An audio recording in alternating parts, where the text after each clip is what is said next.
Ready? Okay.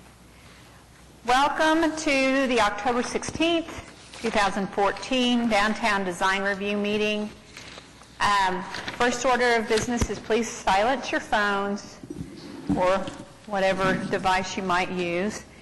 And we're going to have roll call. Betsy Brunstetter. Present. Gigi Faulkner. Present. Charles Ainsworth. Ike Aikenwande. Connie Scothorn. Present. Richard Tannenbaum. Present. You have a quorum. Great. Next item is approval of minutes. We have two sets of minutes to approve. I'm assuming that everyone has had the opportunity to read them. Are there any changes? Move to approve. Second. Tannenbaum, Aikenwande, all in favor? Aye. Any opposed? The September 18th minutes are approved. Do we have a motion on the October 1st minutes? Move to approve. And second. Same group of people. All in favor? Any opposed? Okay. The October 1st meeting minutes are approved. There are no cases withdrawn. There are no continuance requests.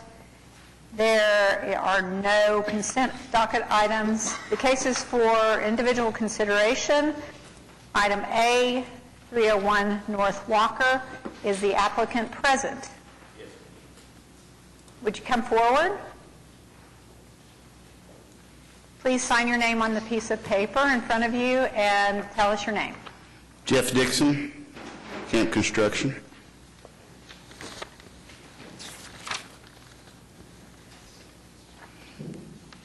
Okay. Will you tell us a little bit about your project? It's a total reskin for the Ivana Arts, 301 North Walker. The reason I came this morning was to ask for a continuance. Our client has not picked any colors, submittals, approved submittals or anything, and this has been going for several months now. And we were just asking for a continuance. Can we continue that again? I have to look it up. I'm not sure.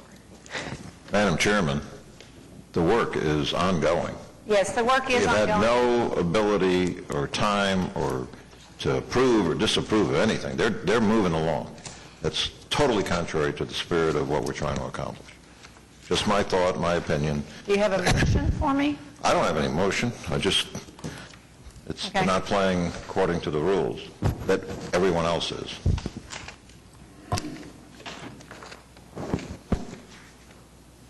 Well, you like that. We'll be finished by the time While Lisa's looking this up, is there anyone in the audience that has any kind of opinion one way or the other that would like to share with us? Lisa?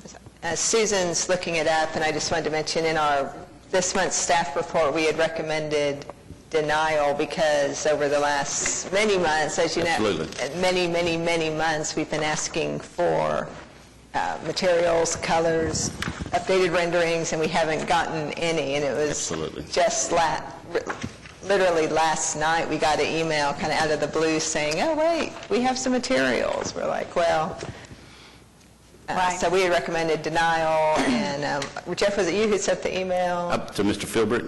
Yeah. Yes. And We have some material that they have approved, but it's really not material that you guys are asking for. It's more stucco base. I think you guys are looking for more of the color renderings and the numbers that go with the Sherwin-Williams paint, and then metal colors for gables and things like that my client has just not. So are you, as a construction company, are you continuing with the removal of the existing? We are continuing with the stucco part of it, period, but when we get to that point, we will stop. And that will happen into next week. Did you find something, Susan?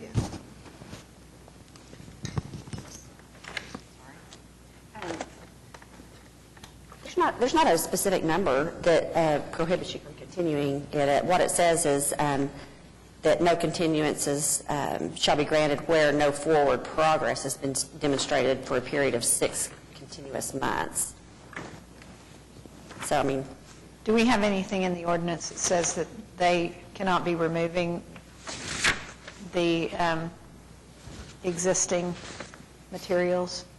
What we've observed, Michael and I walk by it just about every day, and they are removing existing fabric, and they're allowed to do that and put up The same thing? the same thing. They haven't gotten that far, for the Right. most part, as far as we can tell. So right now, it appears they're doing, quote, ordinary maintenance and repair, and we haven't seen that that's changing. Do you understand that you cannot build anything that is different than what is there Absolutely. right now? Absolutely. Until you have our approval? Absolutely. Do we have a motion? Yeah, I'll move to continue this to the next meeting. Do we have a second? Second. We have a motion and a second. That's Ike and Connie. All in favor? Any opposed? Okay, so I will vote with the continuance because I do feel like that it's possible that you haven't gone too far at this point. Okay. And is that enough? yeah, 3 Okay. So therefore, we'll see you. We don't have a limit to the time of the continuance. What is the, What's the next meeting? Right? Or 6 times? No, there's not, that has nothing, that just says if it's not progressing. Okay. Within 6 months, but the continues will probably be to the next meeting. Right, to the November 20th meeting, I believe, is the next. okay, is that when you, Yes. can you have your materials ready? Because you're going to be I'm getting hoping to have into a... approval by next Monday on all materials and stuff, then I'll have it all back to you at that point. Okay, so until the next meeting. Yeah, so I would like to move to continue to the next meeting. Okay, that's great. I think that's already been the understanding. Thank you for being here. Please do return next meeting. Absolutely. Because it puts us in a bad situation if we have to make a decision without you guys present. Absolutely. Thank you for your time. Thank you. The next item is the Oklahoma City Foundation sign. Is the applicant present? Please come forward.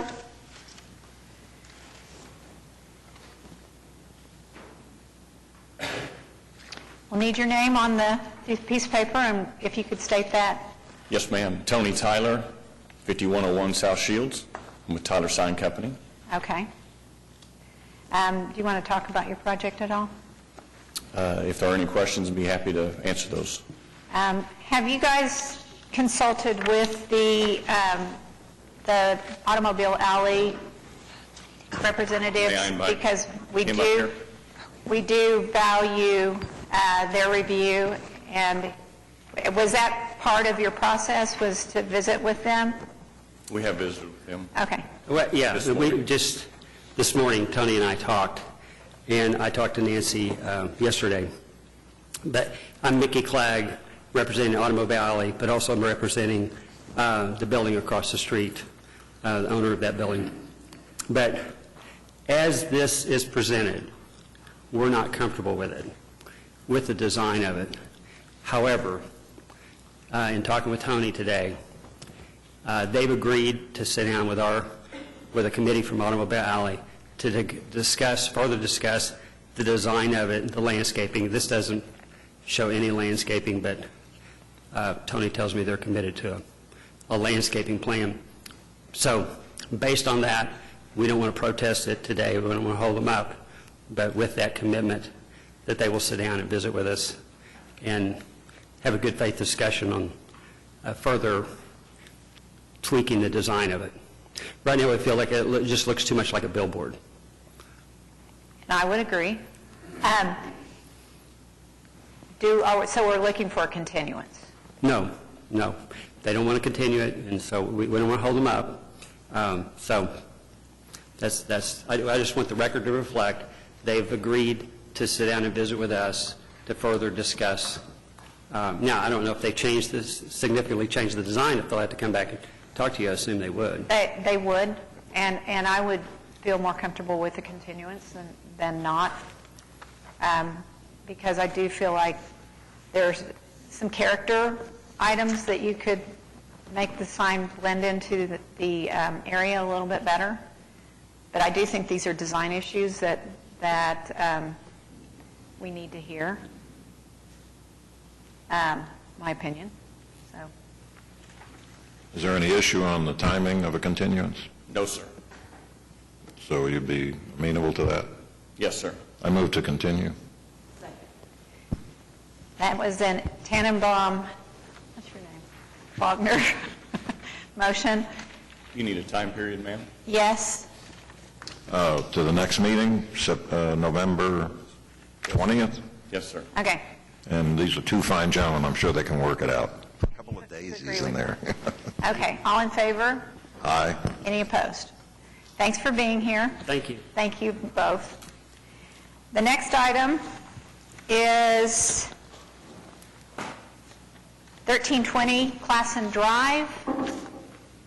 Is the applicant present?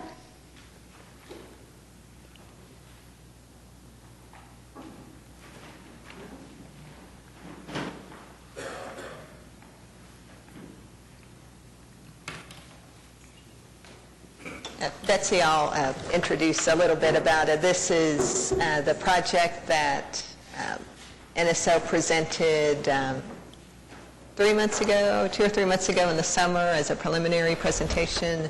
The design that's in your packet is a little bit different than what you guys saw at that meeting. Right.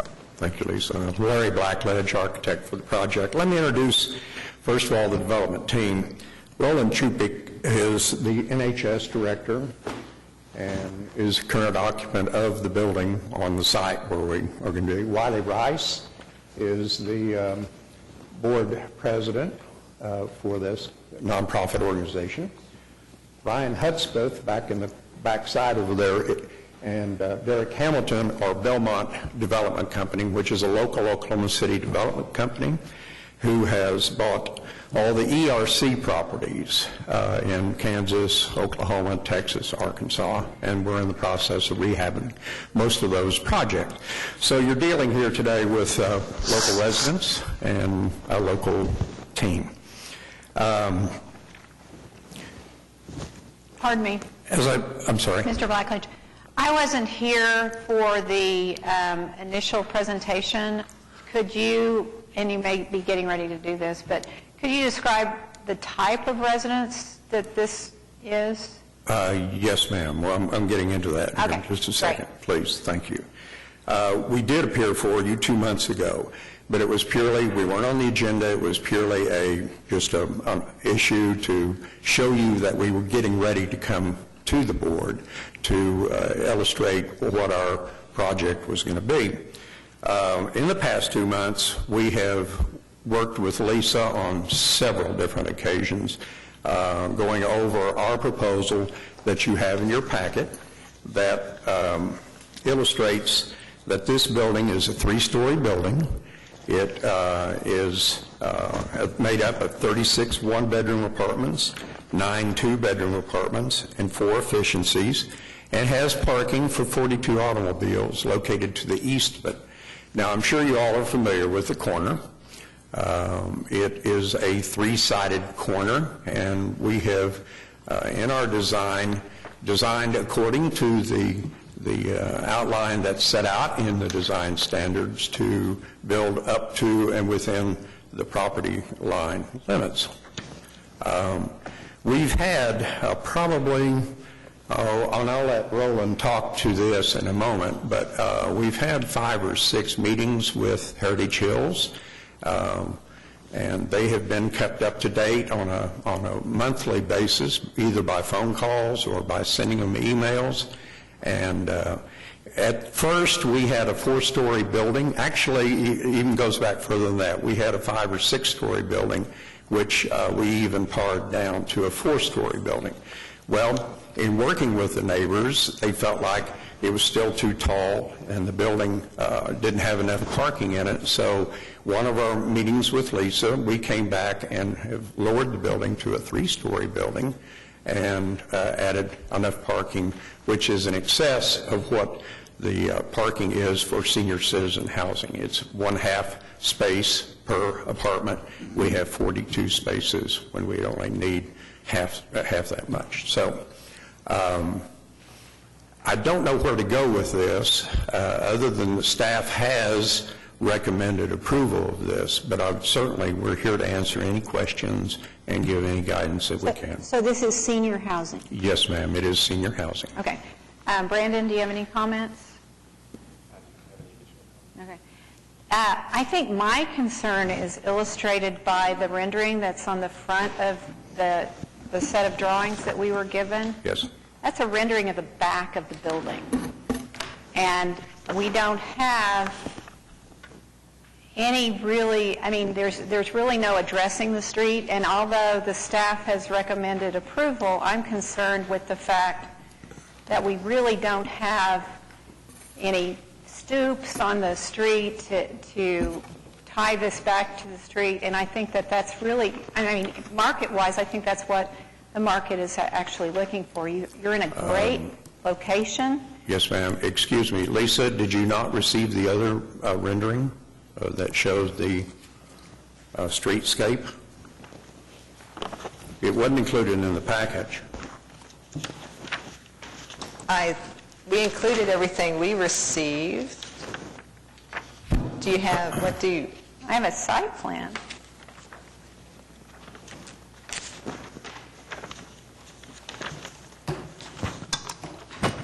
Just a quick question while we're looking at that. Does the configuration have something to do with the nature of the facility, that it has to be inwardly guarded or, Well, I'm just wondering, I don't know senior living, so is that the nature of the so that a courtyard on the inside, we were thinking more of a security type of situation where it's a soft security, but still they would have all the amenities. This is an OHFA-funded project, Dick, and it is one that we feel like in the area that it makes it more accessible for the tenants to use, is basically what it's meant to. Did that answer your question on the street? Right. Well, my observation when I was looking at the plans is there's certainly opportunity to open quite a few of the apartments to the street. And, if there's a window there, a door there's really not going to change the security issue. I'm assuming all of the people, this is independent living, and all the people will be able to drive themselves to that facility. That's correct.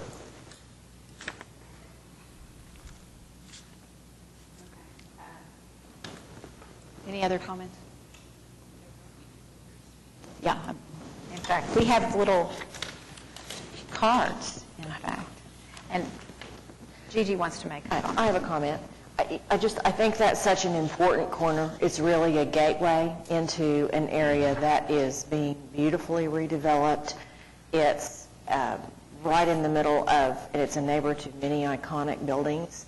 I would like to see the design opened up to the outside. I agree with Betsy in that I think that there's an opportunity there, especially with 36 of the apartments. The living rooms open up to the exterior.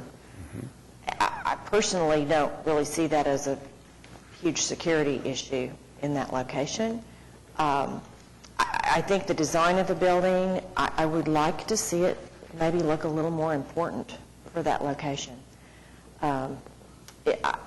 It's just such a wonderful, dignified mix of important buildings, and I think that's your neighbor, and I think you're a gateway to it. So, just a comment.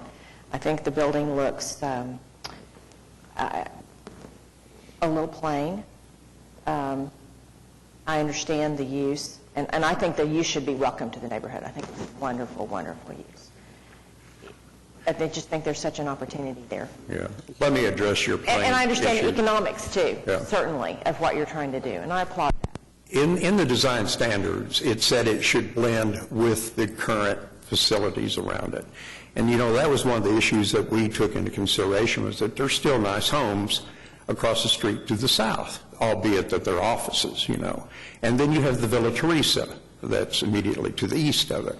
So we felt like the residential look that it has, albeit plain, it does have some amenities in it, that the little window boxes and the changing of the materials from the brick to an ephes band to another colored brick above it, all lend to that design standard that's within the manual. So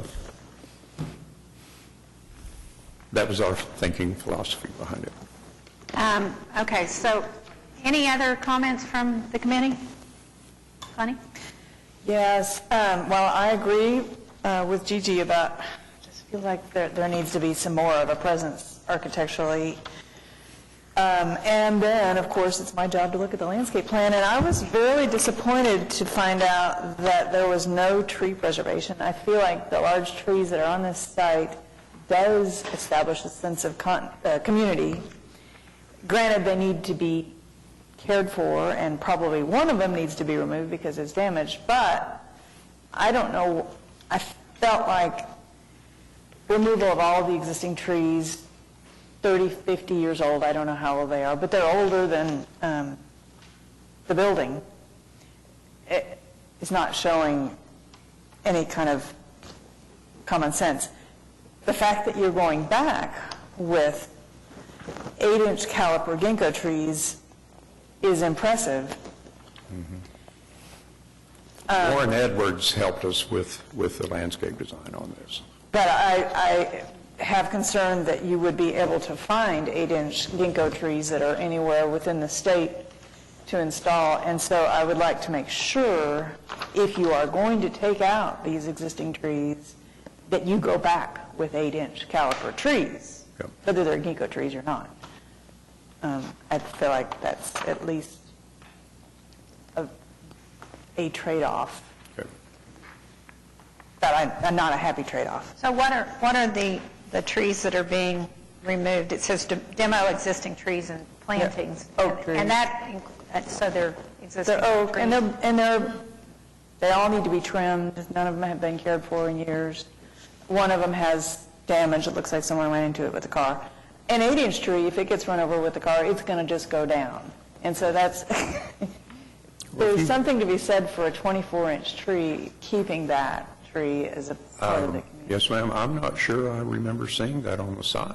Where is it located? The trees that are on your plan, The existing trees? the existing Is trees what are you- on your plan to be removed. Well, they were all small, reasonably small trees. They're not small trees. They're good-sized trees. Except those that separate us from the Villa Teresa side. They're on the perimeter. They're along 13th and along Classen Drive. Well, on the perimeter, the street sides, there are some trees there, but, back in the 50s, late 50s, early 60s, there was a canopy completely across Classen Drive and on 13th Street. And all those trees have long since been removed or something has happened to it. And that on our site plan is what we were trying to re-achieve as those back into the 50s or 60s, to perhaps let the trees develop another canopy like it was at that point in time. So, Well, the reason those trees Considering- are no longer there is because somebody cut them down. And that's what you're doing. Okay. Anyway, yeah, you might revisit the tree situation. sure. Anybody, okay, we have a couple of people that have asked to speak, and because this is a new policy, I guess, with us, if there's anyone else in the audience that would like to address this, they are welcome to do that. Brandon, were you raising your hand, or? Okay. The first person is Randy Floyd. Could you come forth, and did you want to speak? Yes. Okay, come Come on. Hello, everyone. I'm Randy Floyd, and I'm principal at Randy Floyd Architects. And I'm here because Heritage Hills Neighborhood Association hired me to just take a look at this project and sort of assess it. So that's what I did, and I came up with conclusions that really mirror what you are saying, in that we acknowledged, in the July meeting, it was acknowledged that this was a especially important site because of the shape of it, because of the streets that intersect at the apex of the triangle and of the important buildings around it. And I've observed, looking at the drawings that were presented in July and then again to you today, that this really doesn't meet the ordinance in a couple of ways. And I think the first is the ordinance says that buildings should relate to and reinforce the overall character of the immediate surroundings, creating a strong building to pedestrian relationship. And this goes a long way in the other direction. The courtyard's internal, the walkways to the apartments are internal. The only articulated entrance faces the parking lot, which is to the east. None of the sort of doors that face 13th and Classen Drive, there are two of them. They're not articulated at all, and honestly, I believe they're just serving as emergency egress. I don't think they'll ever be used. So basically, when people come home, they come to the parking lot, they enter the only elevator in the building there, then they have to walk to their apartment in an open deck, and there's nothing to make them actually use the site. You know, that they will come and get in that elevator, they'll go to their apartment, and there's nothing to draw them down to the street. So I think this ought to have, Betsy mentioned maybe some doors on the ground floor apartments, porches.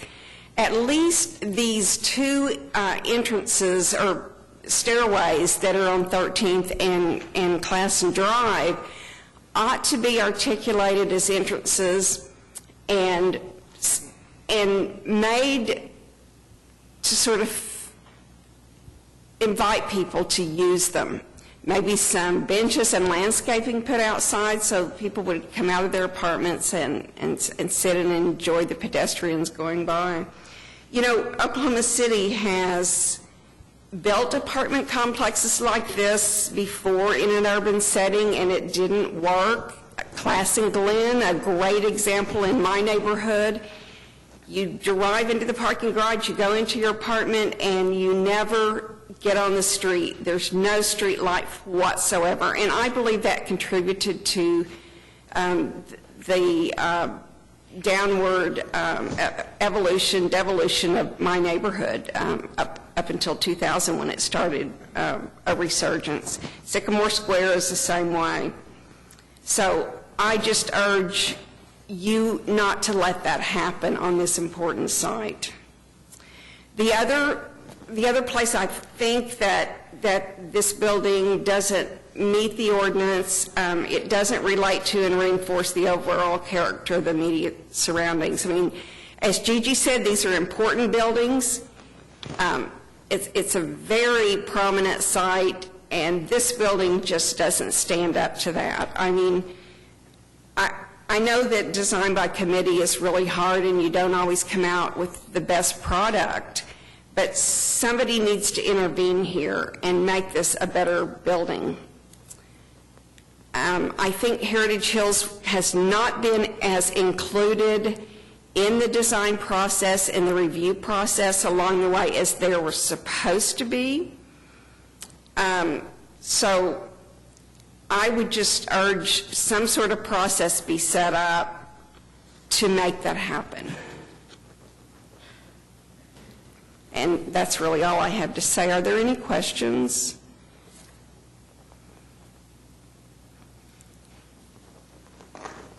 Anything?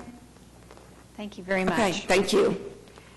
We have Jeff Dixon signed up. Is Jeff here? Is there anyone else that would like to speak to this project?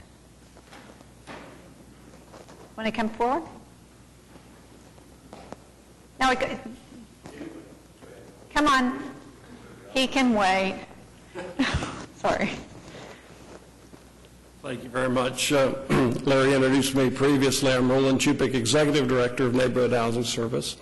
And again, thank you all for the opportunity to present this, what we consider quite a dynamic project, taking into consideration all the comments that have been shared thus far and throughout this project.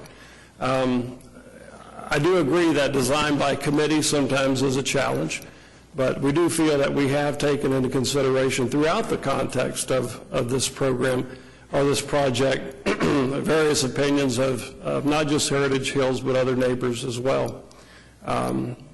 If you go back to the very first design, as Larry was alluding to, of course you'll find a totally different concept than the one that you have before you now. And that took into consideration so many meetings, at least a minimum of 5 meetings where we did invite the neighborhood and the church that's located there and Villa Teresa as well. So I do believe that we have taken the proper steps to look. And I certainly do appreciate the other comments that have been shared here today. Certainly with the landscaping, that was an important consideration for us. And the mature trees that are there, maybe we didn't quite conceptualize it, but those are important as well, as we do try to save as many of those as is reasonably possible. So as for me personally, of course, this is a very important project, and to the organization as well. But I'm not quite to the age that could take advantage of it, but I'd like to say that we looked very thoughtfully in terms of the layout and how seniors could access the amenities and could move in and out and so forth. So I just wanted to share that with you, just from the personal side of how we went about this project. Can I ask you a quick question? Yes. There is a trend in multifamily housing to provide access to the street. It's a very strong trend. And you have not done that here. What is the reason for that? Well, we did hear from the very beginning from a number of individuals that may be a safety concern if we did open that directly to the street. And so that's why we brought it to the rear as far as the main entrance and exit portals to the project. And we thought about that as being something that should we follow the trends or should we go opposite and look more in terms of potential safety issues? Because that's one thing I will tell you in dealing with seniors for a long, long time, is that safety is of critical concern that they have, as well as all of us, of course. But in terms of seniors, that's something that they really, really are concerned about. So that was well, as I think Gigi or Randy mentioned, this area is really one of the safest areas in Oklahoma City. Right. And it's not that the safety concern that you see on the ground and on a ground floor apartment that you would see somewhere else, that should not be a concern here. Yes. And the face of seniors is changing. As Right, I know. We all know. I like the new, what is it, the new 50 is the new 40, or whatever that concept is. I like what they're saying about that. So I just wanted to point that out. That is actually what is desired more now than, Well, and I agree with you on the safety issue. Of course, we've owned that property and occupied that property for like 12 years. And we saved it originally whenever it was in total decay, and it became our operating center. And so that's why it's just so appropriate that we take the next step and use it for a purpose that is so worthwhile. And of course, our organization has been in Oklahoma City over 30 years, working not only with seniors, but low to moderate income families. So we do feel like we know the area so very well, and we feel that we are a part of it, and in this way, we can continue to feel a part of it while we make a greater level of service to our community and to our city. So those are some thoughts. Well, it's such a great location for this project. I want to see this work. There's such great access to all the services and medical and everything, even, walking, which is... Yes, absolutely. Which is great if they don't have transportation or if they're unable to drive. I think it's a porch and sidewalk neighborhood all the way around that area, and it has been very vital for a lot of years. So I think the porch and sidewalk concept is alive and well, and I think it's safe. Yes. From my perspective. Okay. Thank you very much.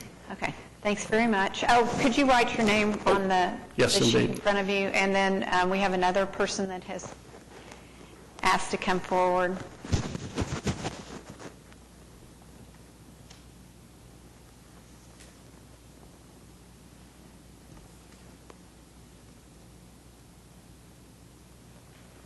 All right. Thank you.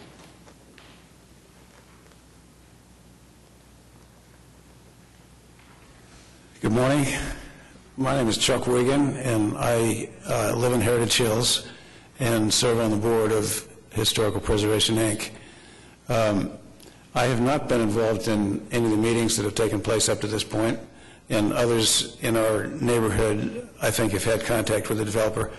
I do go to board meetings once a month, and I've heard this project discussed on several occasions.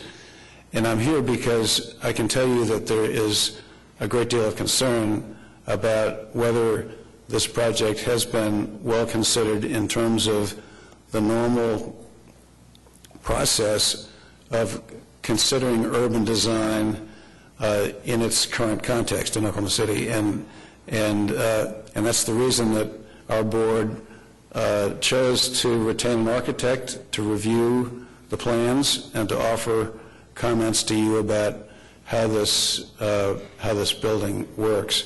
The comments that I've heard this morning all resonate with me.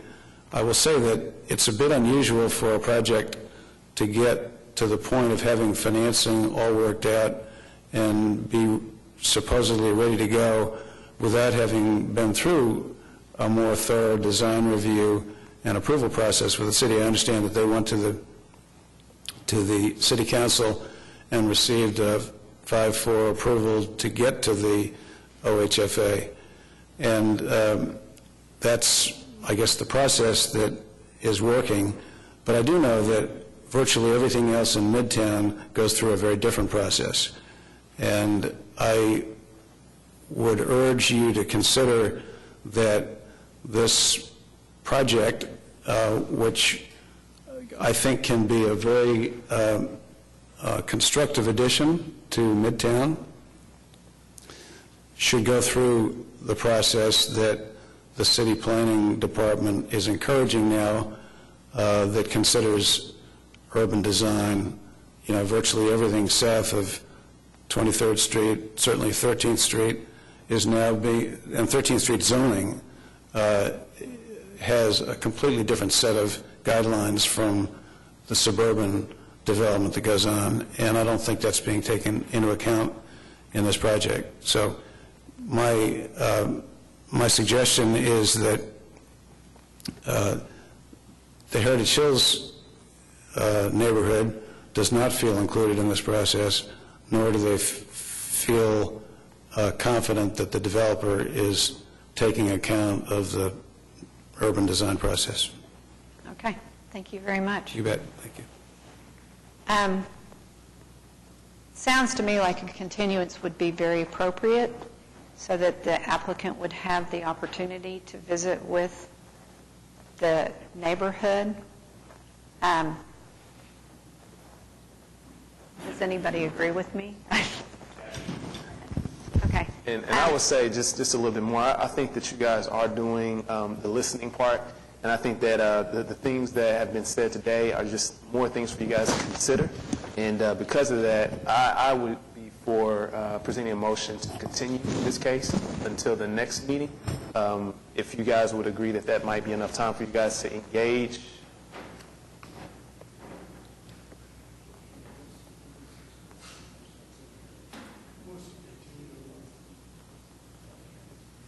Is there someone else that wants to speak? Okay. You want to come forward? Sorry. My name's Catherine Wilson, and I own the building directly across the street at 1319 Classen Drive, and I operate my business there.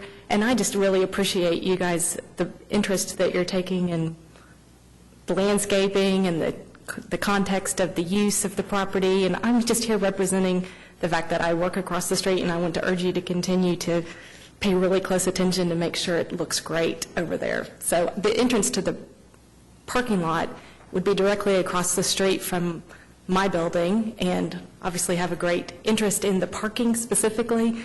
I don't know what the code is.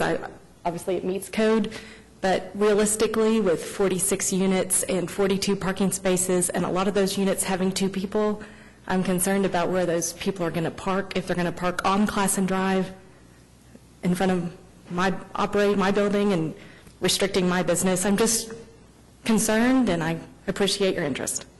Okay. Thank you. Okay. Would you like to speak again? Yes.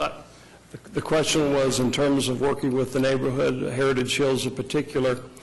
We've had no less than 5 meetings that we've called and have requested input and guidance. And again, that's the reason why the project looks totally different today than what it was from its original proposals. So I'm not real sure how much more we can get others involved in this project. So They have retained an architect. I'm not speaking for them, but I am guessing that they would want her to be involved in that process. Okay. And I do feel like it would be a more positive outcome for you if you would take that continuance. Sure, absolutely. Okay, thank you. I think there is one more speaker. Do we have a second for Ike's motion so we can?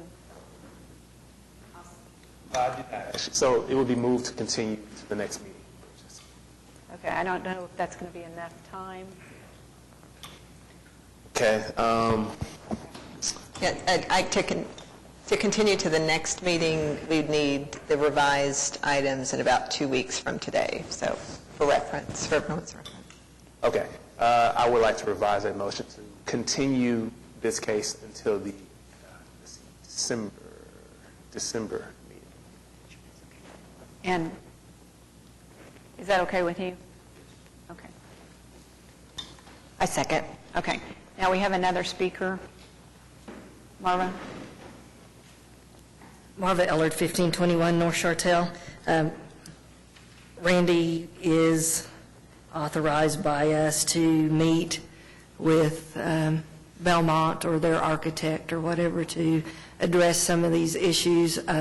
We have had several meetings with the developer and neighborhood housing. We only saw the drawings that you're looking at today, like 2 days before they were submitted in this packet.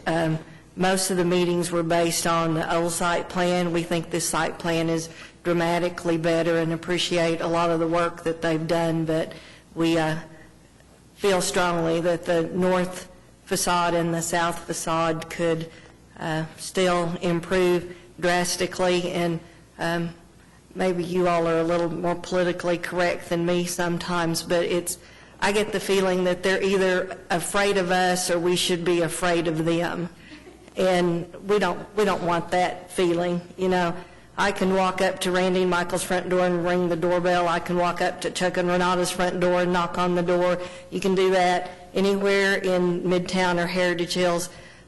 Chuck and I are both multifamily developers, and I think we make it our goal to produce projects that enhance the neighborhood and make life more enjoyable for our tenants. And we want life for the residents of this project to enjoy Midtown and the neighborhoods as much as we do. And we don't feel that this facility provides that at this time.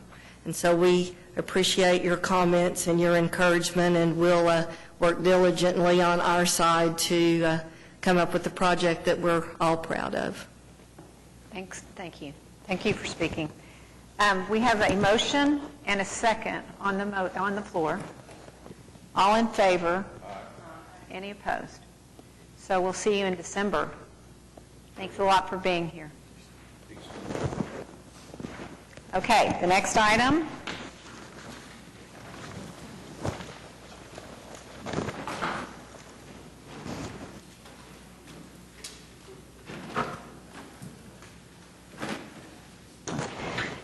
I will be recusing myself for the next two items.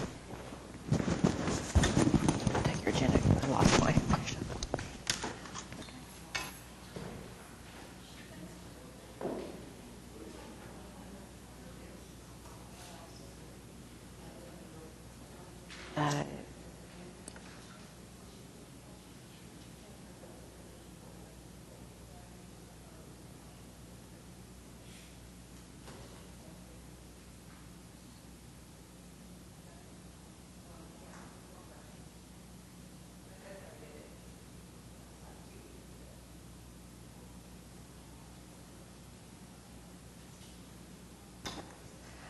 Under other business, we have 701 Couch Drive. Do we have anyone to speak to that project? Speak on the project? Yes. And just here to answer any questions. Please come forward. Okay. Brian Hines with Architectural Design Group, 116 East Sheridan. Are there any questions from the committee regarding the recommendation to the Board of Adjustment?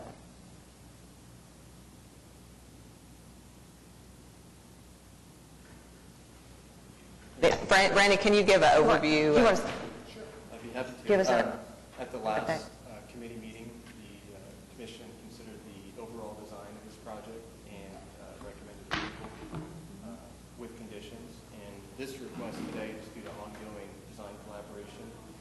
This request is to pass along a recommendation of approval to the Board of Adjustment for additional variances that will be required to facilitate the project. Those variances include conditions along Robert S. Kerr, which are a variance for the minimum required driveway separation from an intersection, which is the driveway. Zoom to the site plan committee.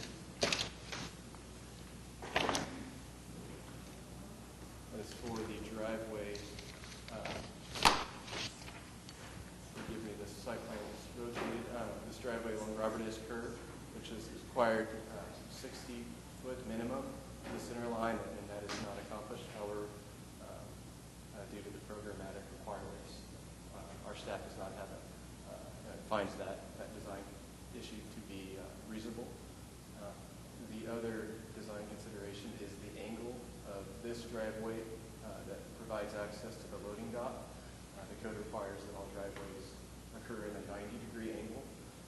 We do not have any concerns about that design aspect either, nor do we have any concerns about the requirement in the code that does not allow for maneuvering within the right-of-way, and that occurs due to how the trash enclosure area is designed. The code doesn't allow for trucks to maneuver within that right-of-way. However, due to design considerations that we discussed in depth at the last meeting, we do not have any concerns with this design issue either. So with that, we are recommending to the commission to pass along a recommendation of approval to the Board of Adjustment for these variances. Just to make extra clear, nothing about the design changed since it was approved. Just it was identified that they needed other variances to execute the design that was approved. It looks like we need a motion for a recommendation. Does anyone would like to do that? Yeah, I would like to move that we provide a recommendation of approval to the Board of Adjustment for the variances, the requirements of no parking and maneuvering, and the intersection of the two-way driveway, that all those elements be approved. We have a motion and an Akinwande and Tannenbaum motion. All in favor? Aye. The motion's approved. And now we have another one for 701 Couch Drive to close portions of the right-of-way on the south side of Robert S. Kerr. Would you like to speak to that? I'd be happy to speak to that again. This is a request to close portions of the right-of-way along Robert S. Kerr and along Couch Drive to facilitate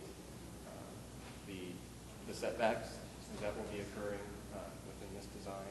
Again, as Lisa mentioned, there have been no changes to design. These are specifically code requirements due to further plan review and permitting. Right. We do not have any concerns with this request, and we do recommend approval.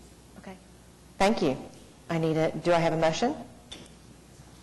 Yeah, I would also like to move that we provide a recommendation of approval to the Planning Commission to close the rights of way. Okay. All in favor? Aye. The motion passes also. We talked about that last time. Thank you. Thank you.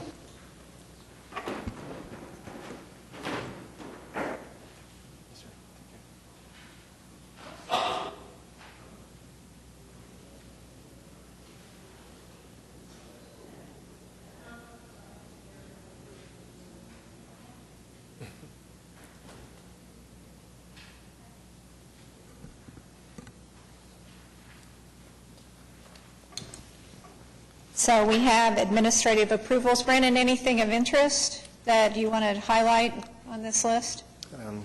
No, ma'am. No additional comments.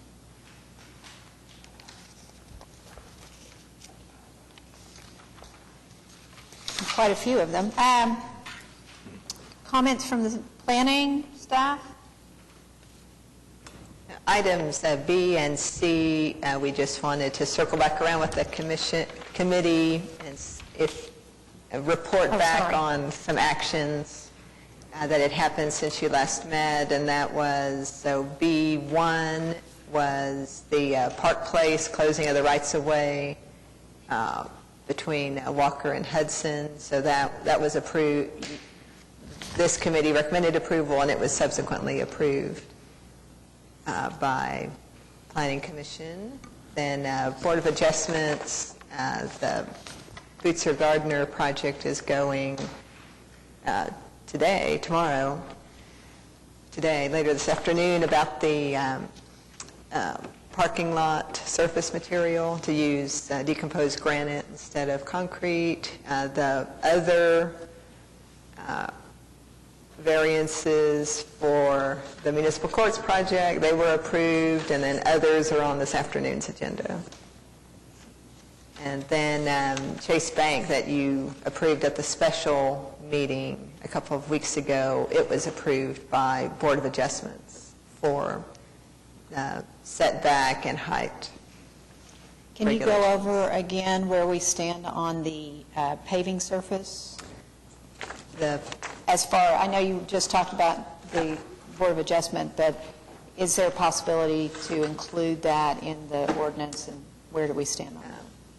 Yes, that came up at the last UDC meeting. Right. And right now, our division doesn't have a plan or schedule to run that through. I think we were waiting for a couple of projects to get it under their belt so that we have a case, so to speak, and so that eighth floor permits and inspections, once they've seen it in action, and everybody gets a comfort level on it. But I would think it would be a couple of years before we would try to make that change. Are we keeping track of those projects? Like the Humphreys has a permeable paving lot, just so we all can be aware of those places and know how they're wearing, because the Humphreys has been there for, when did we? Yeah. No, we're not keeping a formal log, but definitely we can do that. Okay, great. Any other comments from you guys? Any comments from the committee members? Paula and I were talking about this, so I thought I would share with you that Katie Friddle, who's the Historic Preservation Officer, for the city, and George Massey, who is on the HPD Commission, and myself are co-teaching a course for real estate professionals for continuing education. So they'll get 3 hours of continuing education, which they need. And we're doing it just as kind of a service to our industry and to the areas to educate realtors about these areas and what the requirements are. Oh, excellent. There's so many people coming into all these neighborhoods and selling property now because that don't normally work in these in these areas like we have for a long time. Yeah. And so they're going to do, Katie has a great presentation on what constitutes a great submittal, and she even has an example of a poor one that she's, of course, crossed out, and has kind of a cheat sheet as to what probably will not be accepted or what will be accepted in general terms for historic preservation. And George is talking about values and design and living in a historical house, inspecting a historical house, what kinds of things you look for in an older house. And then I'm going to do really a small segment on design review, the other design review districts, and just describe what they are. It's primarily for historical preservation, but also because we're talking to residential real estate professionals for the most part. So anyway, we're going to be doing that in November. Very cool. Brandon and I were just talking about something like that yesterday, where we were talking about how it, what cues these, we want to see projects as soon as possible so that the staff can remind the applicants of, the ordinance requirements. And Brandon, was talking about the fact that wouldn't it be nice if we could catch them when they sell the property? And what are, methods to do that? And I don't know that we actually have any, but that's a subject that would be helpful, because it would be nice to have the staff, and I know you're limited on staff, but the staff to shepherd these people along so that we don't have, the intense, CD's done and they're coming in and we're saying, we want doors and stoops on your project. So that would be really a great thing, because as an architect, we've done our work, and if we get to the point where we're at 95% CDs, we're really sold on it, and so are our clients. So it's nice to catch them ahead of time. So anyway, any other comments from the commission? Our next meeting, as we've already talked about, is November 20th, which is the Thursday before Thanksgiving. Is that correct? The week before Thanksgiving? And we are adjourned. Thank you very much.